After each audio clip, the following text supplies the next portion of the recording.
Evening, everyone. I'm Liz Quirantes. Thanks for joining us tonight. Jim is on assignment. Senior citizens at a West Palm Beach apartment complex claim they're living in unsafe and unsanitary conditions made worse by the coronavirus pandemic. CBS 12's Jay O'Brien has been reporting on this for months, but for the first time, he sat down with the man in charge of the building. Jay joins us now outside Christian Manor Apartments. What did he have to say, Jay? Liz, this goes back months for us, all the way back to June when we came out here to report on a widespread power outage at one of the buildings here at Christian Manor. It left residents, many of whom are seniors, in the dark.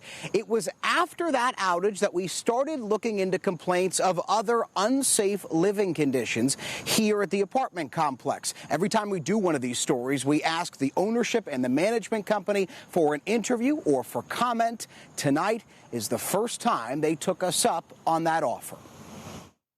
Get rid of this management team. Elderly tenants at Christian Manor worry they're living in unsafe conditions, alleging dirty hallways, busted elevators that strand disabled residents upstairs. They're trapped inside the tower. They can't get out. And mold. No one ever came to clean the mold. Predominantly, the residents that we've talked to are not unhappy being here. Paul Ponte runs the nonprofit that owns this complex. Rents being so low as expenses are going through the roof makes it a challenge, especially with an aging property. You had inspectors with the city of West Palm Beach out here last week. Correct. I have an email from one of them that uses the word unconscionable to describe the conditions here. Okay. Are they? I don't believe that's the case. He's a building inspector. He sees these before. I understand. I'd like to see the email and talk to the person and find out what they saw.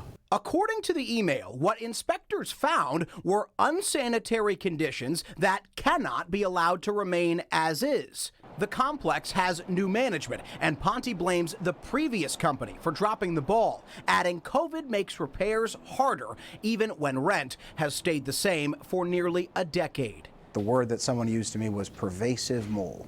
Not pervasive. So when there's a leak and someone tells us about it, if there's an issue, we address it immediately. But when we just show the conditions, when we show a woman in a walker who can't walk up and down the stairs and her elevator's out, there's this outrage amongst people who say there is something wrong in that complex. Are they wrong? There's something wrong in that complex for that moment. But it doesn't last, is that what It doesn't last. We will fix it as quickly as possible. We're going to put a mailbox kiosk. Ponte is also promising an upcoming massive renovation. They're going to have a brand new unit, brand new common areas, brand new elevators. It's going to be, a new home. There's still a vocal group of tenants who say that is not enough and change isn't happening quickly enough. Mr. Ponte will meet with tenants tomorrow morning. It will be the first time a meeting like that has happened here in quite a while. I'm Jay O'Brien, CBS 12 News.